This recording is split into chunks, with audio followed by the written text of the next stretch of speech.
about convection, guys. At the end of the lecture, I'm going to talk about fin. So conduction. Yeah, here it is. Conduction is happens in solid, liquids, and gases. Okay, but it's predominantly in solid. It happens because of the physical contact between the molecules. A molecule is like stationary. The molecule doesn't move. Okay, a stationary molecules, if it transfers energy between the adjacent molecules, means that's how the heat transfer happens. That is nothing but conduction. But convection is nothing. It's not like that. It happens in both fluids like liquids and gases. Okay, it happens in fluids. It is nothing but a combination of conduction and fluid motion. You got it right? A fluid which transfers, which is in physical contact, right? It gains the energy and it transfers the energy to the adjacent molecules, something like that, while motion. You got it right? So it's a combination of fluid motion and conduction is nothing but convection. Yesterday we saw two important law, okay, in heat transfer law, one related to convection, the conduction is nothing but Fourier's law. So yesterday we saw about what is the Fourier law means, and we saw convection. Convection happens because of the Newton's law of cooling. This is the heat transfer for convection. Okay, it's convection and conduction. Excuse me, guys. I have to take this call. 1 second. Just give me 2 minutes. Hello. Hello. Yeah, yeah. Abhishek, I will call you later. I'm in a class right now. Okay. I'll call you. I'll call you after 1 hour. Yeah, yeah. Thank you. Thank you, Abhishek.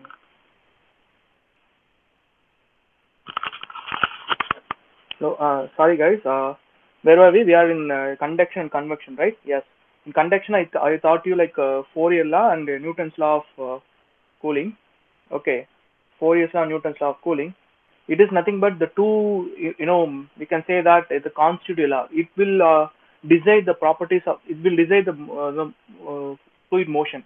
Apart from the law of conservation conservative laws, there are like three different conservative laws, guys. Conservation of mass, movement of energy. Apart from that, these three laws, okay, if the other equations which gives the property, like what to say, which defines the system, means that is nothing but the constitutive law. We can say that the constitutive modeling, constitutive law, something.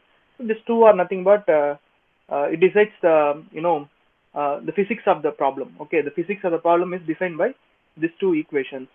Now yesterday I've derived for heat conduction of slab and for cylinder and sphere. Let me go directly. I don't want to directly. I'm going to the formula.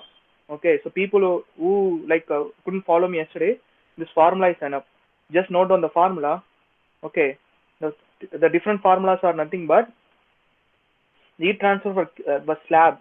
See this, heat transfer for slab is nothing but R is equal to, so this is nothing but resistance, guys. I have compared this with the resistance with electrical resistance.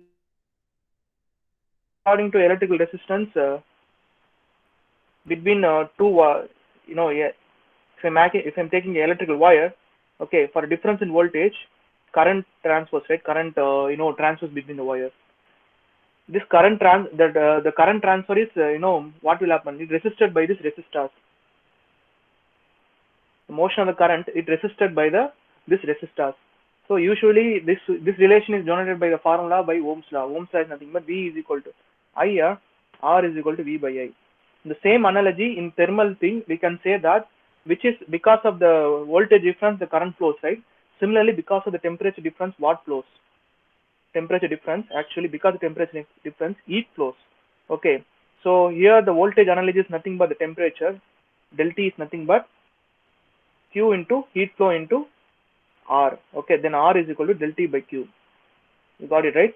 So I've derived for different things. Q is equal to Ka delta T by B. This is the formula for slab, right? So substitute this in the actually resistance formula. Then R is equal to it's nothing but delta T divided by Ka delta T into B. So delta T get cancelled, B by Ka. So that's what I written here. Similarly for other thing, this is for cylinder, resistance for cylinder, resistance for sphere, resistance for convection. You got it right? Resistance for convection. Here if you want, suppose if you want Q means directly what the formula for Q? Q is equal to delta T divided by R. That's all. You got it right? If I want Q from here means this simply delta T divided by R, guys. So what is the Q formula for this? Delta T divided by R, right? Q is nothing but delta T divided by R. So answer for this is nothing but Q is equal to delta T divided by 1 by HAH. That is nothing by HA delta T. See this. We got the Q formula. The reason for this kind of analogy is we can able to solve any problem. Suppose I am having a composite bar. Okay, it is this like a simple for a steady state heat conduction and slab. You know the formula for Q, you know the formula for R and R. Similarly for a cylinder. Now the slab is exposed to convection, internal temperature, external temperature. Now how will you solve the problem? Is same. Use the electrical analogy. So this is nothing but from here convection happens. So resistance 1, conduction, convection. Okay, like this. Using that, the summation of all the resistance will give you the overall resistance. Then find the using the overall resistance. If you know the input temperature and outside temperature, inside air temperature, outside air temperature, you can directly find Q is nothing but delta T divided by sigma R. Whatever this Q, right? Since it is steady problem, this is my overall Q.